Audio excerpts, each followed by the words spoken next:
Alors Sylvie Collat, porte-parole de la Confédération paysanne du Gers, référente grippe aviaire au niveau de la Confédération nationale et bien sûr éleveuse de volailles biologiques depuis 30 ans dans le Gers. L'urgence, c'est cet arrêté du 30 septembre qui est tombé, qui nous a fait perdre notre dérogation de petits producteurs plein air. C'est-à-dire que maintenant, nous sommes soumis, comme tout le monde, à la claustration de nos animaux. Alors bien sûr, certains disent non, non, il y a la possibilité de mettre à l'abri. C'est-à-dire qu'on nous oblige à lâcher nos animaux qu'à partir de 10 semaines et sous le préau de la cour d'école, si je puis dire. C'est-à-dire 50 cm² par volaille, alors que moi, j'ai actuellement 8 m² par volaille de plein air. Quelles sont les conséquences du coup pour les producteurs et les productrices Pour les producteurs, c'est insupportable, surtout pour les producteurs d'œufs, et comme je produis aussi, c'est-à-dire mes volailles, elles ont l'habitude de s'ébattre dehors, et les enfermer maintenant, je ne vais pas y arriver. Elles ont pris l'habitude, elles pondent en fonction de la durée du jour et de la nuit, et donc forcément, là, elles vont être complètement perturbées, j'aurai une chute de ponte, et puis après, bien sûr, c'est pas le modèle que j'ai choisi, ça fait 30 ans que je fais du plein air, c'est parce que je considère que c'est mieux pour l'environnement, que c'est mieux pour le consommateur dans la qualité des produits, que c'est mieux pour le bien-être de mes animaux et que c'est mieux pour toute la société et pour l'avenir de nos petits-enfants. C'est quoi le message aux consommateurs aujourd'hui et aux citoyens? Je leur dis, ne vous faites pas arnaquer une fois de plus.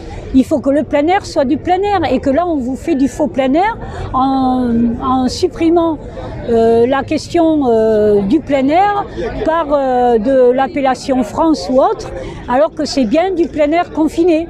Voilà. Et la réglementation est là. Elle est imparable, telle qu'elle est écrite, puisque le sanitaire a raison sur les cahiers des charges. Donc vous avez du bio maintenant qui est du bio confiné.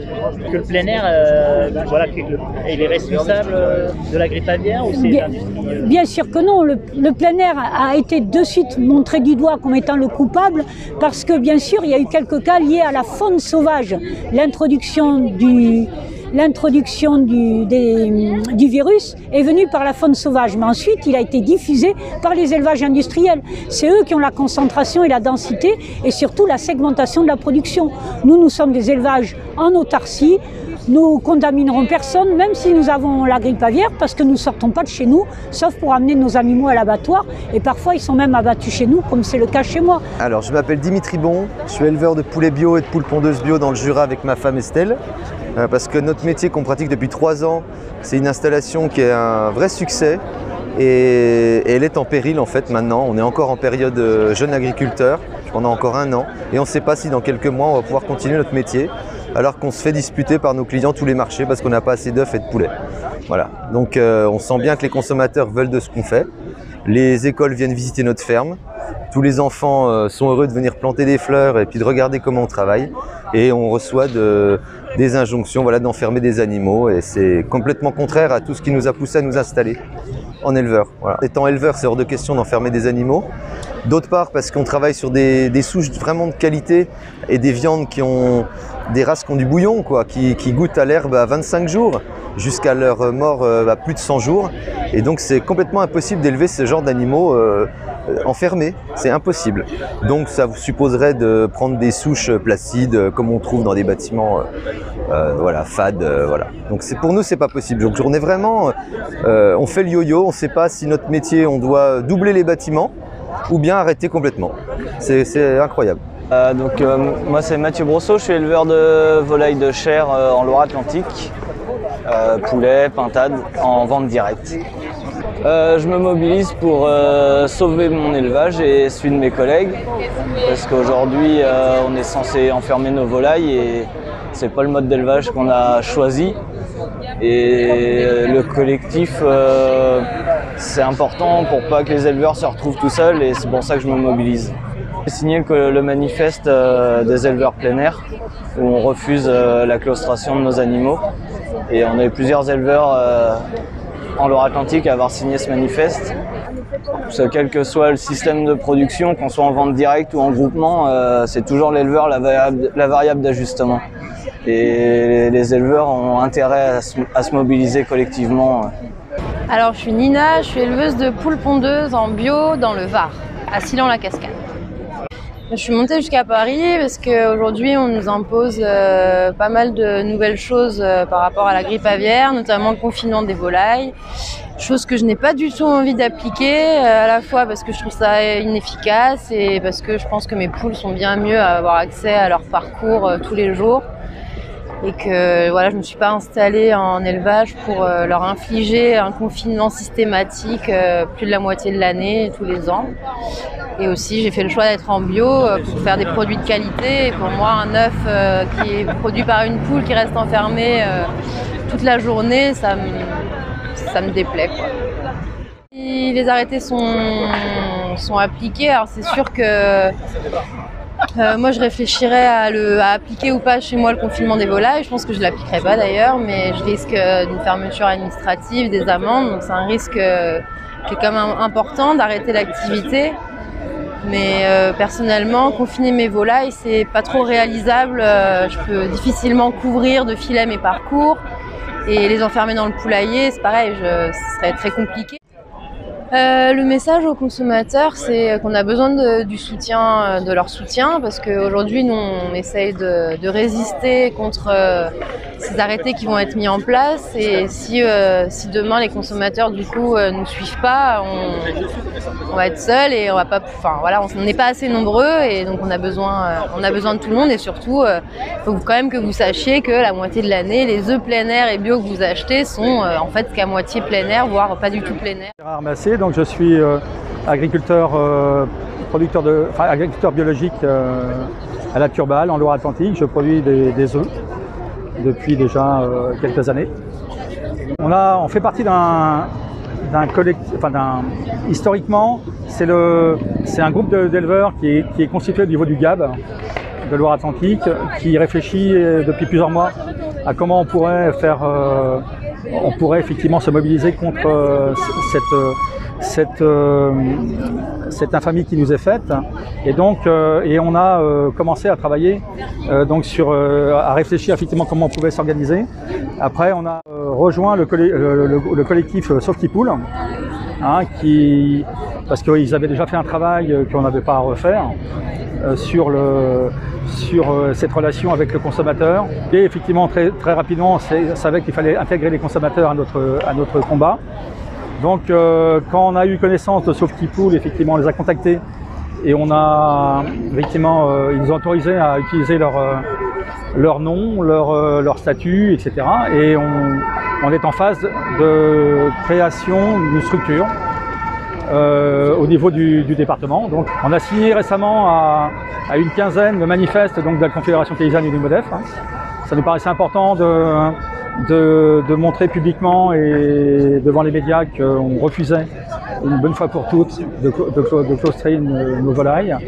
On n'était pas responsables et on n'était donc pas coupables.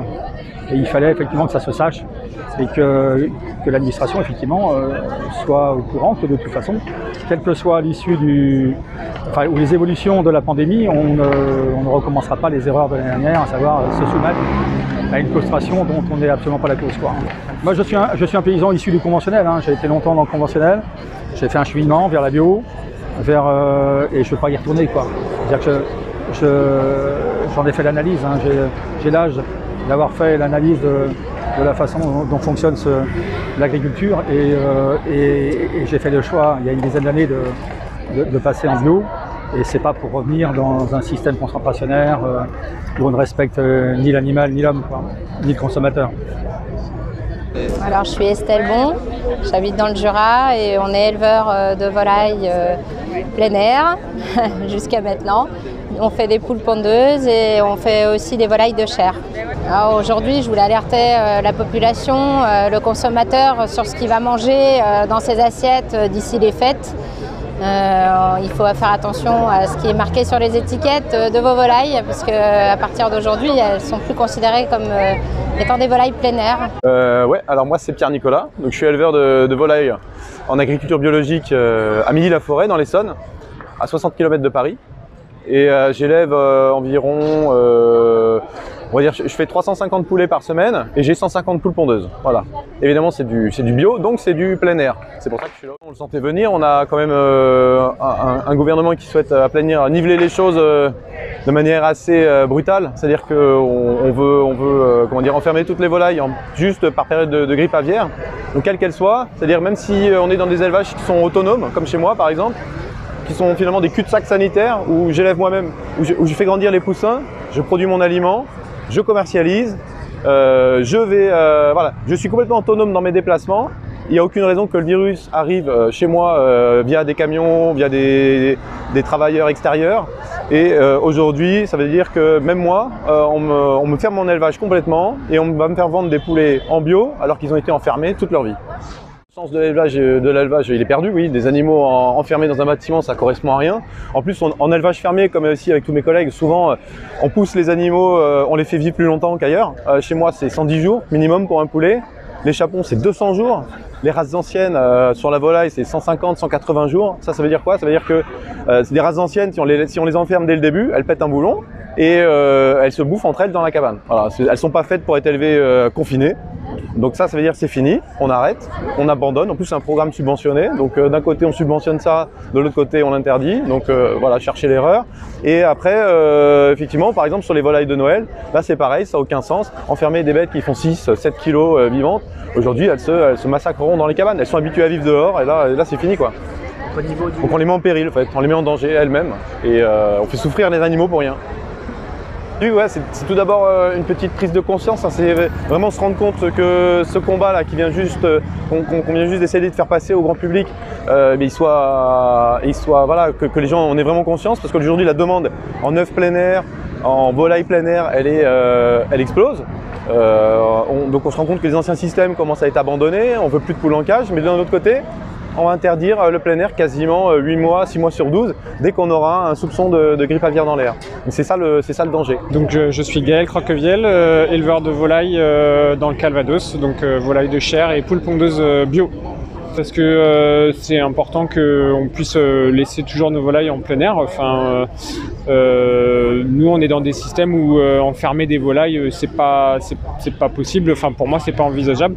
Je les ai encore jamais enfermées. On a toujours été sous dérogation, donc on a envie que ça continue au moins dans ce système-là, quoi. Oui, ça c'est sûr. Moi, si on me force à enfermer mes volailles, je pense que j'arrêterai. Ça, c'est clair. Ouais. Ouais.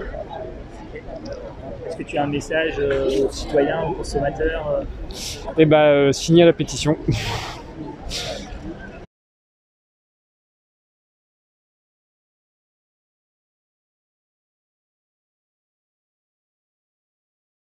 Pour la défense de l'élevage paysan, de l'élevage plein air, la banderole, elle veut bien dire ce qu'elle veut dire. On ne se laisse pas abattre.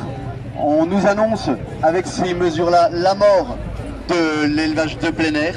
Mais nous, on ne va pas se laisser abattre, on ne va pas se laisser faire comme ça. On voit que tous les exemples qui ont été montrés là ont du sens économiquement sur les territoires, ont du sens humainement, ont du sens écologiquement et en matière alimentaire également. Donc on va continuer à se battre face à ce gouvernement qui va dans un sens totalement contre l'histoire. Et on veut se battre aujourd'hui pour l'élevage de volailles plein air, parce que ce qui nous pend au nez, c'est la suite. C'est la suite, et ce que je disais tout à l'heure, c'est cette troisième révolution agricole numérique, robotique et génétique, et où on va enfermer tous les porcs, on va enfermer tous les ovins, on va enfermer tous les bovins, ensuite pour des règles de biosécurité, pour soi-disant des règles sanitaires, et on va se retrouver avec une agriculture et une alimentation industrielle, une malbouffe derrière généralisée.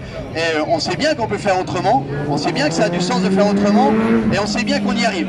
Donc on va continuer à se battre, on va continuer à travailler comme ça, à défendre nos éleveurs et nos éleveuses, et à faire passer ce message-là dans l'ensemble de la population. Merci à tout le monde.